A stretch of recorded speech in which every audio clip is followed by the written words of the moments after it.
Hey everyone, welcome to my channel. I hope you're all having a fantastic day. Ripa recently shared why she didn't talk to her and Mark Consuelos' kids, Michael, Lola, and Joaquin, over the Christmas holidays. According to Ripa, her kids may not always have a picture-perfect attitude.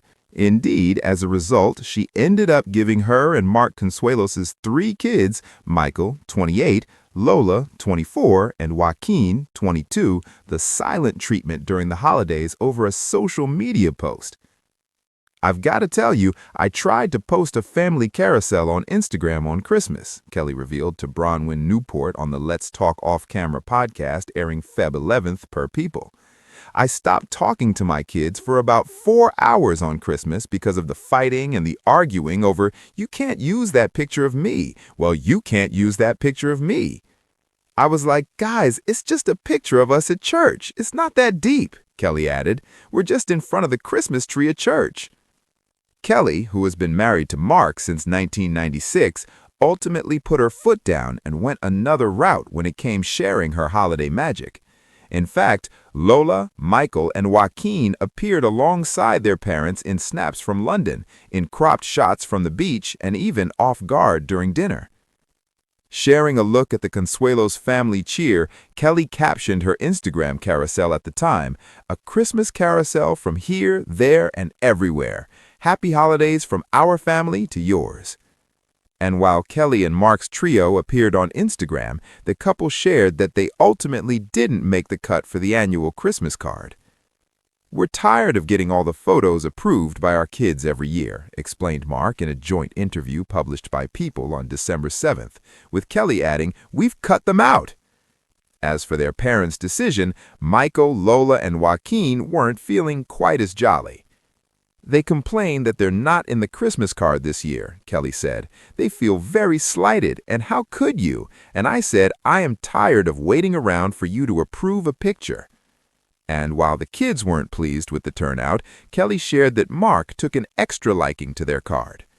"We took a picture on the set with the Dallas Cowboys cheerleaders," the 55-year-old revealed, "and Mark is in the middle and we're all in our special outfits, and Mark just has a look on his face. He's so excited and happy. He's the happiest I've ever seen him be in a Christmas card." For more of Kelly, Mark, and their best family moments, keep reading. Ripa had always known that family life would be noisy. Between morning show deadlines, lines on scripts, rehearsals, and the small mercies of coffee, her house thrummed with the kind of energy that only a family of 5 could generate. That December, wrapped in tinsel and tired goodwill, a single photograph, a small sunlit glimpse of them standing before a church's tree, became the kindling for a brief but instructive storm. It taught them, in 4 hours flat, the curious algebra of pride, privacy, and love.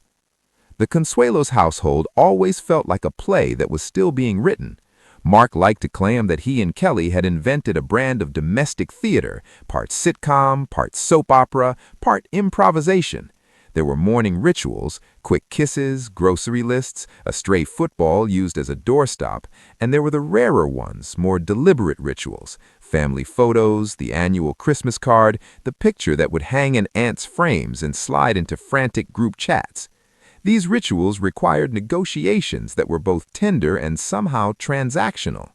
Over time, the children had learned to bargain their features for privacy like little diplomats, and Kelly had learned that love often arrived with conditions attached. Michael, Lola, and Joaquin were full people now, not dolls on a mantle. They had grown outward into their own lives and inward into opinions about how much of themselves they wished to share with the world. They were, in the way that all young adults are, partly stubborn, partly self-conscious, and partly sharp with the truth. Kelly loved them fiercely, but she also had a taste for candidness.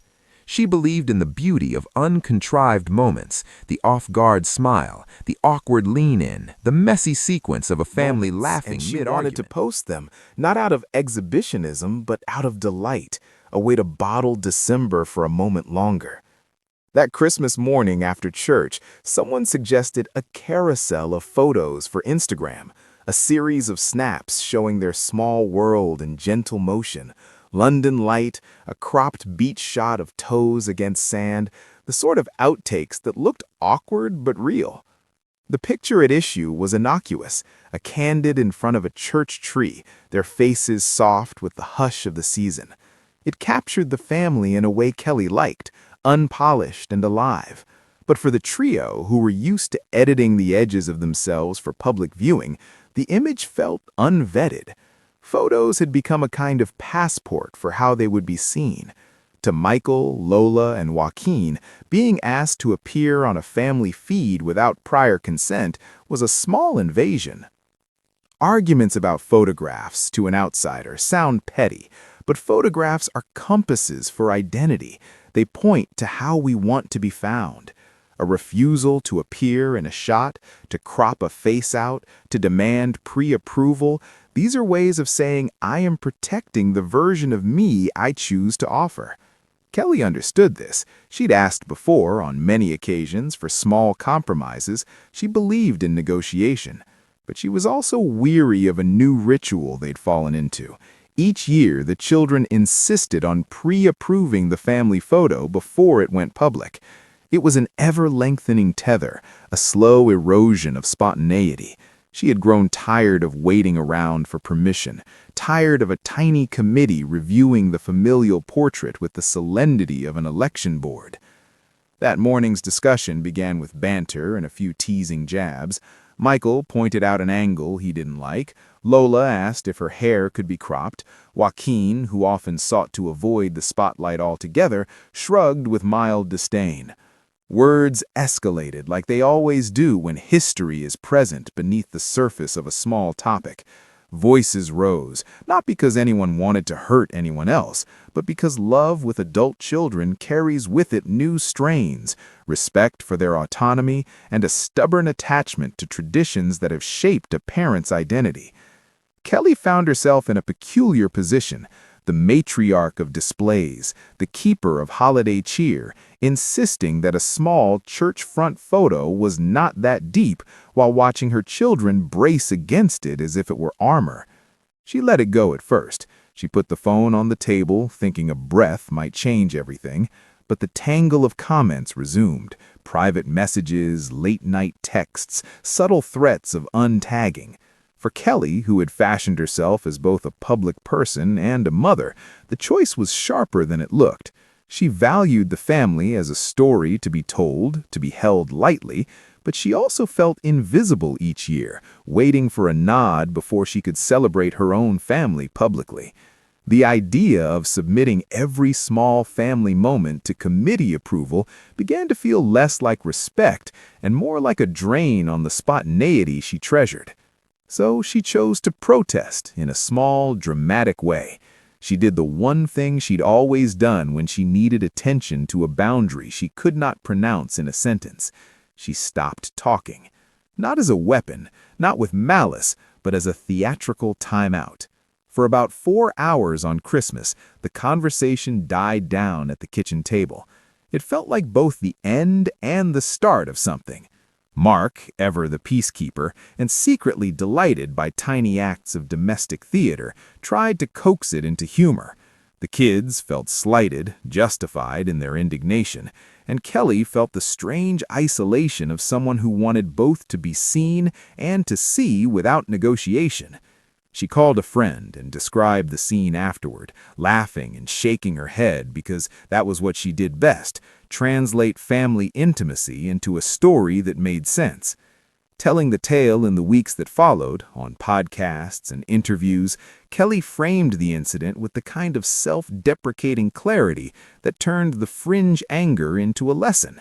She explained that it wasn't the image itself, it was the slow accretion of tiny refusals that left her feeling as if she were serving as a janitor to their online identities. The kids, she said, were tired of being pictured in the Christmas card that required their approval, and they had a point, which made her point stronger. The truth of family is sometimes unpretty. On social media, the family managed to compromise. Kelly posted a carousel, but she accompanied it with a different choice for the official Christmas card. Instead of the children, the card featured another kind of magic, Mark's delighted face surrounded by Dallas Cowboys cheerleaders, a snapshot of the unexpected whimsy that resided in their marriage. Mark was ecstatic. He wore his glee proudly on the card, a small rebellion of its own. He had always loved the theater of presentation, the shrug, the bow, the exaggerated, "Isn't this delight?" He enjoyed being the center of this particular joke. It was a subtle turning of the tables. They would not entirely be left out of public holiday cheer, but they might accept being left out of the annual card that had lately felt like an audition. That decision, of course, felt like a slight to Michael, Lola, and Joaquin. They complained, feeling indeed very slighted, as Kelly later described it. Feelings, especially around the holidays, are easily amplified. A small offense becomes emblematic, a pattern mistaken for the permanent. The kids saw themselves as being excluded from a ritual that curved back through their childhoods, while their